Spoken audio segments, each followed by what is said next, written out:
la grâce et la paix qui vient de Dieu le Père, Dieu le Fils et Dieu le Saint-Esprit soit avec chacun d'entre vous.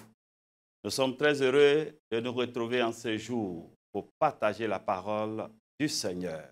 Vous qui nous suivez de partout dans le monde, vous qui suivez LMTV, je vais vous dire en ce jour que vous êtes sur la bonne chaîne. Et je vais bénir le Seigneur pour vos vies parce qu'en cet instant, le Seigneur a quelque chose de spécial à partager avec nous. Et je voudrais que nous inclinons nos têtes pour prier avant d'ouvrir les Saintes Écritures, avant d'entamer ces messages. Seigneur, nous voulons te rendre toute la gloire, maître des temps et des circonstances. Tu es le maître de nos vies, tu es le maître de notre existence, tu es le maître de tout. Nous voulons, Seigneur, ce jour, nous placer sous le couvert du sang de Jésus et nous dédier à toi pour que, Seigneur, tu te sers de nous pour communiquer à ton peuple ta pensée, tes directives et tes révélations. Et je prie que, Seigneur, ta parole soit sanctifiée, vivifiée, pour qu'elle nous apporte la vie, elle nous apporte la bénédiction, elle nous apporte tout ce que tu as prévu pour nous en ces jours. Sois adoré pour ton règne. Au nom de Jésus-Christ, notre Seigneur et Sauveur. Aujourd'hui, nous allons parler d'un thème vraiment, j'allais dire, un thème alléchant. Le sacrifice qui conduit à la bénédiction.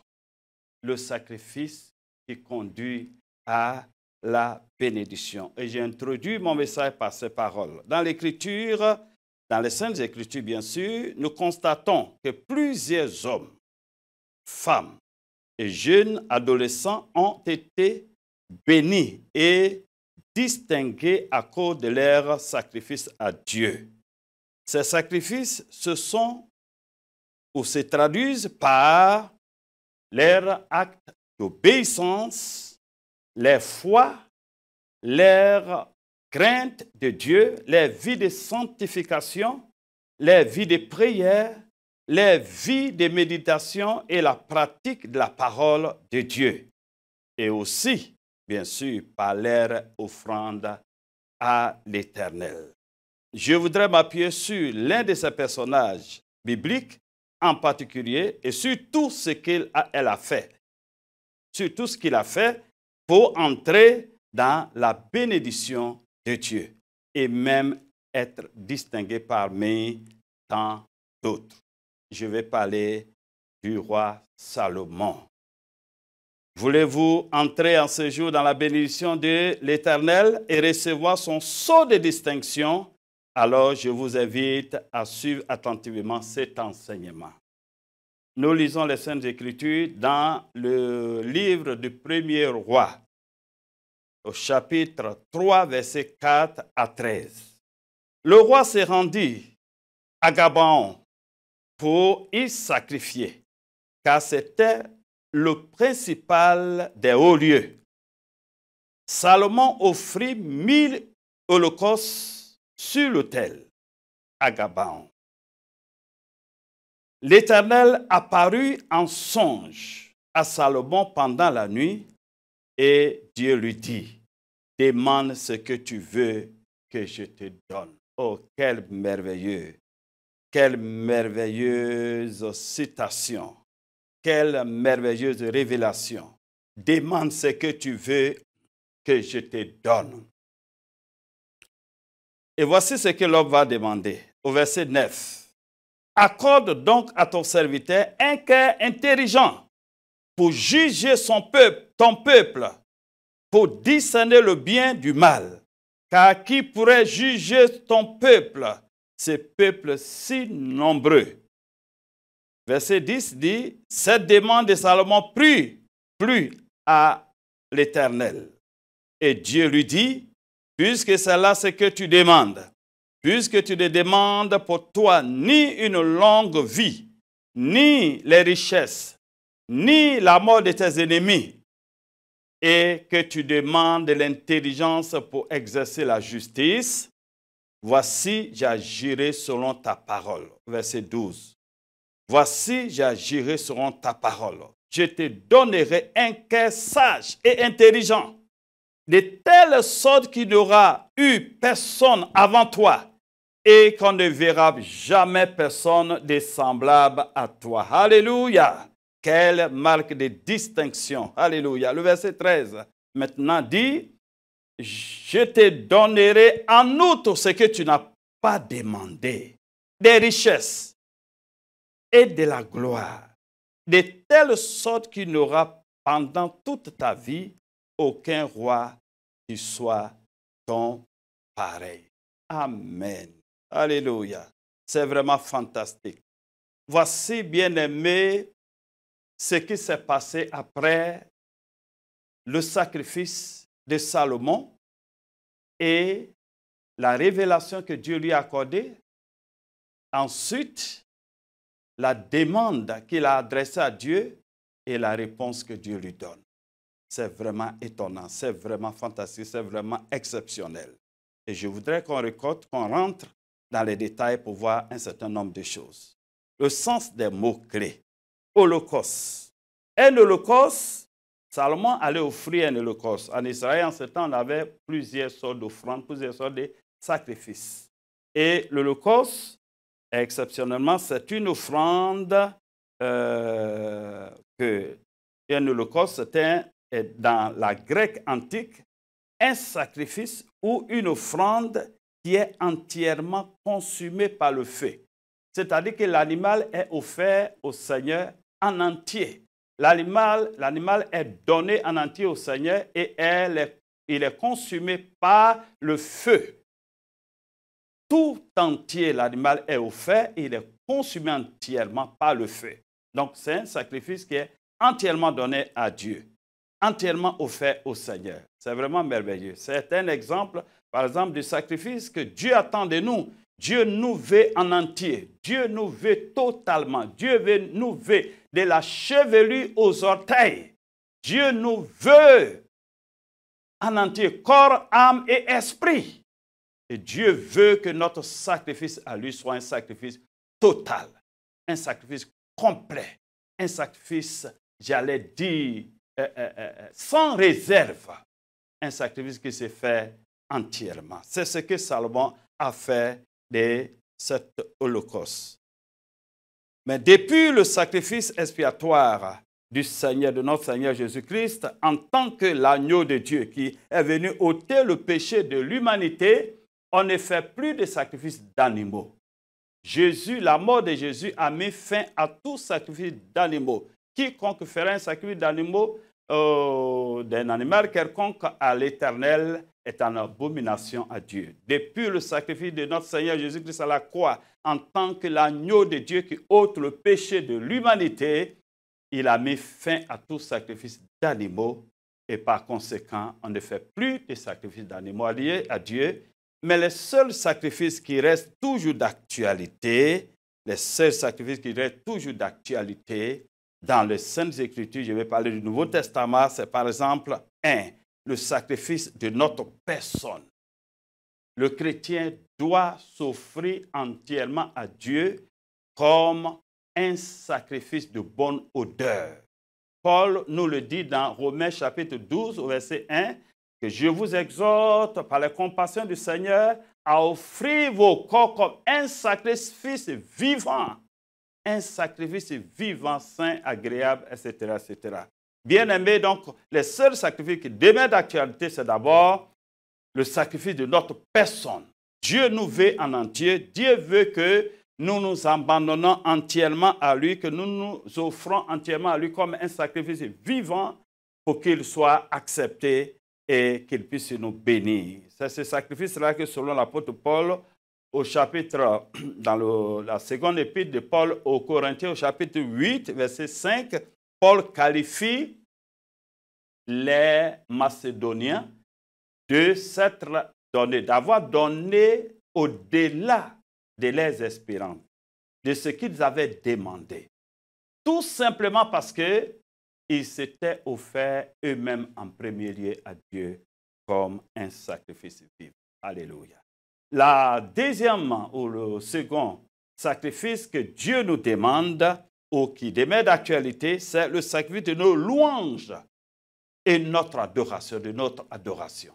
Dieu exige que le chrétien continue d'offrir des louanges, lui offrir des louanges comme un signe de reconnaissance à sa bonté, à son amour, à ses bienfaits et à toutes ses bénédictions.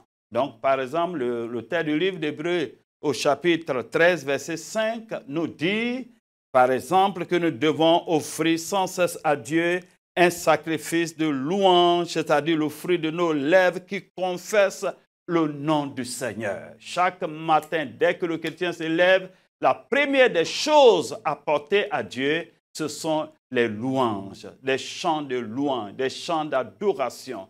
Le chrétien doit venir devant Dieu avec des louanges, des chants d'adoration, des chants de reconnaissance à Dieu pour sa grandeur d'abord, et ensuite pour ses offertes, pour ses bienfaits et pour ses bénédictions. Le fruit de nos lèvres qui confesse son nom. Ensuite, on parlera des dons et talents que Dieu nous a donnés. Les talents sont des dons innés.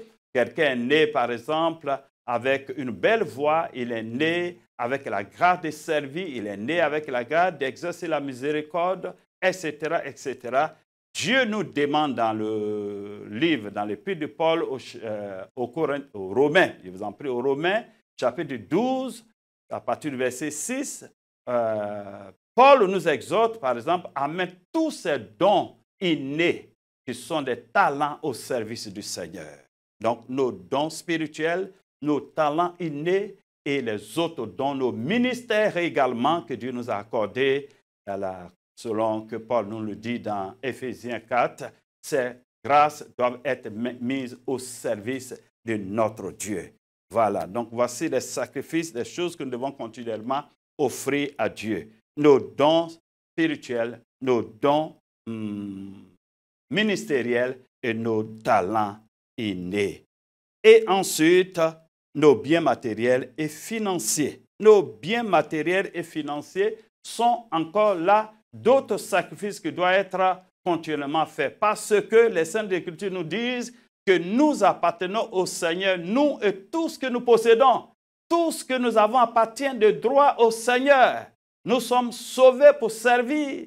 Nous sommes sauvés, nous appartenons au Seigneur de la chevelure aux orteils, corps, âme et esprit. Donc, tout ce que nous possédons appartient au Seigneur. Par exemple, 1 Corinthiens, au chapitre 4, verset 7, l'apôtre Paul nous dit que qu'est-ce que tu as reçu? Qu'as-tu reçu que tu n'as reçu? Qu'as-tu que tu n'as reçu? Tout ce que nous avons, nous l'avons reçu de Dieu. Nos biens matériels sont des dons que Dieu nous a donnés. Biens financiers sont des dons que Dieu nous a donnés. Et si nous avons tout reçu du Seigneur, pourquoi ne pas mettre à son service, gracieusement à son service, toutes ces grâces, c'est-à-dire nos finances pour l'avancement de son royaume. Nous devons le faire parce que nous comprenons que tout, nous-mêmes et tout ce que nous possédons appartient de droit au Seigneur. Notre temps également doit être mis au service du Seigneur. Notre temps, le sacrifice de notre temps à Dieu est important. Nous devons avoir le temps pour Dieu, le temps pour son service, le temps pour son royaume, le temps pour la prière, le temps pour prêcher la parole de Dieu. Le temps doit être mis au service du Seigneur. Beaucoup souvent, nous avons le temps pour toutes choses, sauf le temps pour le Seigneur. Nous devons disposer notre temps pour l'avancement du royaume de Dieu. Voici autant de sacrifices que nous devons continuer à apporter au Seigneur. Maintenant, voyons la signification du mot sacrifice. Le sacrifice est un renoncement volontaire, un abandon de soi, un abandon de ses intérêts, ses propres intérêts au profit de ceux de Dieu. Alléluia. Un sacrifice, c'est un renoncement volontaire, un abandon de soi, un abandon de ses propres intérêts au profit de ceux de Dieu ou de ceux des autres. Un sacrifice également, c'est aussi le fait de renoncer à ses intérêts propres, voire à sa propre vie pour un idéal, par amour pour Dieu ou pour son prochain. Un sacrifice également, c'est encore le fait de renoncer à un gain ou de s'y priver pour l'offrir à Dieu en vue de l'accomplissement de la grande commission. Alléluia. Ou pour une œuvre caritative. Donc, voici un peu le sens du mot sacrifice. Sacrifice, c'est un abandon total de soi. C'est juste une offrande que nous faisons de notre vie ou de nos biens et d'une grâce que Dieu nous a donnée. Signification aussi du mot bénédiction. Voilà, puisque notre thème le dit, voilà, la bénédiction est une faveur que Dieu accorde à une personne. Une faveur que Dieu accorde à une personne. Également, bénédiction, c'est une grâce particulière du ciel. Une grâce qui peut vous changer votre destinée, qui peut changer votre vie, qui peut vous amener à une vie de distinction. La bénédiction de Dieu, la faveur exceptionnelle de Dieu, qu'on appelle la bénédiction, lorsque Dieu déverse cela sur la vie de quelqu'un, elle change la vie de la personne. Elle peut vous apporter la promotion. Elle peut vous apporter la gloire. Elle peut vous apporter une bénédiction financière. Elle peut vous apporter une richesse financière. Elle peut vous apporter une santé physique. Elle peut vous apporter d'autres grâces. Et par exemple, l'enfantement, la fécondité, elle peut vous apporter beaucoup d'autres biens. Donc, la bénédiction de Dieu, c'est la faveur que Dieu accorde. C'est une faveur du ciel, une faveur particulière du ciel, une grâce que Dieu accorde à une personne. Je prie que pendant que vous écoutez ces messages, que Dieu daigne déverser sur votre vie cette faveur particulière, cette faveur exceptionnelle au nom de Jésus-Christ. Pour que cette faveur change quelque chose dans la vie de quelqu'un pendant que je parle et pendant que je prie. Que la faveur de Dieu visite quelqu'un qui est prêt et qui est sur le point de faire un sacrifice à l'Éternel. Alléluia. Parce que nous serons appelés en ce jour encore à investir dans le royaume de Dieu à travers l'œuvre que LMTV fait. LMTV fait une œuvre excellente. Et quand il s'agit d'une œuvre excellente pour l'avancement du royaume de Dieu, nous devons nous y impliquer. Nous qui avons la même vision, qui soutenons la même vision, qui regardons dans le même sens, nous devons nous investir. Alors je prie que quiconque va prendre cette décision, cet engagement d'investir dans le royaume de Dieu à travers cette vision de LMTV, que Dieu change les situations, les circonstances pour cette personne en déversant sa grâce spéciale sur sa vie. Je voudrais qu'on touche à un dernier point rapidement. Les raisons qui ont motivé Salomon à offrir à l'Éternel. Il y a deux raisons principales. Deux raisons principales qui ont motivé Salomon à offrir à l'Éternel 1000 sacrifices. En réalité, les autres font des petits sacrifices, des petits holocaustes, peut-être 2, 3, 10, et voire, etc. Mais lui, en une seule fois, il a fait un sacrifice exceptionnel. On va en parler si le temps nous permet, mais voyons bien. La première raison qui a motivé le sacrifice ou l'offrande de Salomon, c'était son amour pour l'Éternel. Le verset 3 du chapitre 3 dit, Premier roi, chapitre 3, verset 3 nous dit que Salomon aimait l'Éternel. Donc l'offrande de Salomon avait pour base principale son amour pour Dieu. Tout sacrifice bien-aimé que nous faisons pour Dieu et pour son royaume doit avoir pour fondement principal l'amour. Tout ce que nous donnons à Dieu doit avoir pour fondement principal l'amour. Est-ce que vous aimez Dieu? Est-ce que vous l'aimez profondément? Est-ce que ce que vous voulez lui offrir est à profondément l'amour? C'est parce que vous l'aimez sincèrement, vous aimez le royaume de Dieu, vous aimez l'avancement du royaume de Dieu, vous voulez voir les âmes se convertir, c'est parce que vous voulez vraiment voir le peuple de Dieu être édifié, être béni dans le monde entier, que vous voulez donner à LMTV en ce jour. Je vous encourage à le faire sur la base de l'amour. C'est le sacrifice ou l'offrande fait par amour que Dieu accepte. Et je voudrais que c'est en ce jour, votre offrande est pour base l'amour. Alors Dieu vous écoutera comme il a écouté Salomon. Alléluia. Et vous exaucera. La deuxième motivation de Salomon était sa fidélité dans les coutumes de son père David. les coutumes de son père David. David a laissé un exemple à suivre à son fils Salomon.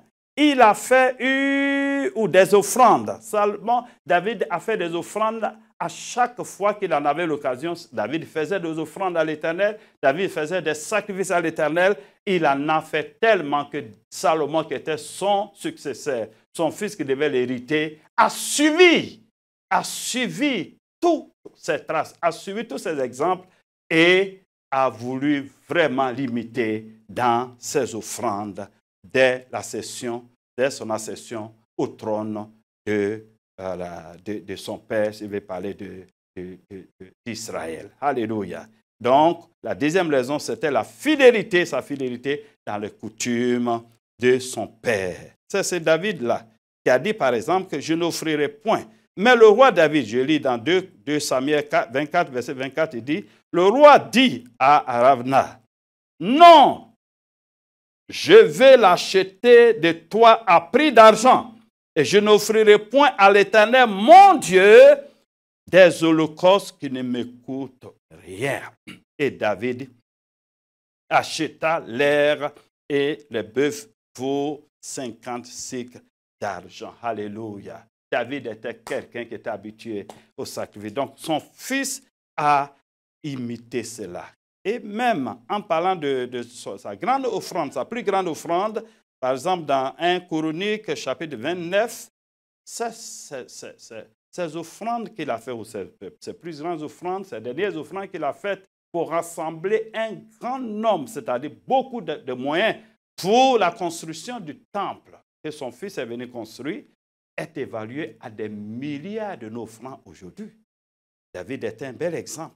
Donc, son fils a cherché à imiter son exemple. Nous pouvons comprendre facilement pourquoi Salomon a suivi les traces de son père. Et je crois que nous aussi, vous et moi, nous pouvons suivre cet exemple aujourd'hui parce que ce sont des exemples qui émanent d'un patriarche. J'allais dire, ce sont des exemples qui sont bibliques.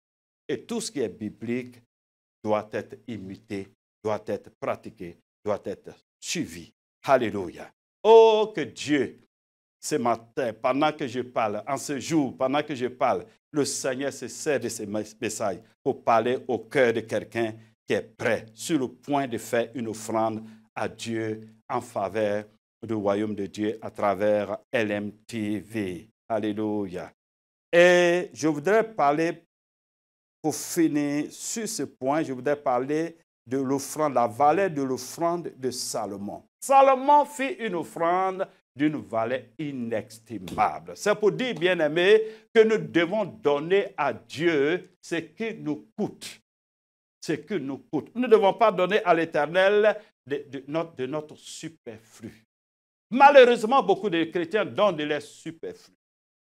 Mais Salomon n'a pas donné de son superflu. Il a donné quelque chose de valeur à l'Éternel. Jésus, notre Seigneur, l'a dit, par exemple, dans Luc 21, car tous ont mis de leur superflu, mais elle a mis de son nécessaire, tout ce qu'elle possédait, tout ce qu'elle avait pour vivre. Jésus parlait de cette pauvre veuve qui avait fait une offrande exceptionnelle.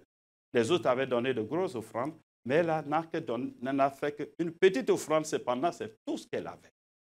Ce matin, en ce jour, pendant que je vous parle, pendant que Dieu, à travers ce message, vous parle, qu'est-ce que vous avez résolu à donner au Seigneur? Dieu attend de vous quelque chose qui vous coûte. Une offrande de valeur. Une offrande de valeur, c'est ce qui vous coûte. C'est ce qui vous coûte. Et c'est ce qui vous coûte que Dieu accepte. C'est ce qui vous coûte qui touche le cœur de Dieu. Alors les circonstances seront changées en votre faveur. Et en ce jour même, quelque chose va s'opérer. Un miracle va s'opérer. Je prie une minute avec vous pendant que vous pensez à ce que vous devez faire en faveur du royaume de Dieu à travers l'MTV. Seigneur, je prie que ces messages, à travers ces messages, tu parles au cœur de ton peuple et que des actions concrètes soient posées en ces jours en faveur de ton royaume à travers l'œuvre que fait LMTV dans le monde entier. Pour le salut des âmes, pour l'édification et la formation de ton peuple, pour la guérison et la délivrance de plusieurs. Et je prie que tous ceux qui vont le faire, que les cieux leur soient ouverts comme ils se sont ouverts à Salomon, pour que ta bénédiction soit leur Dieu vous bénisse parce que vous le faites pour sa gloire, au nom de Jésus. Amen.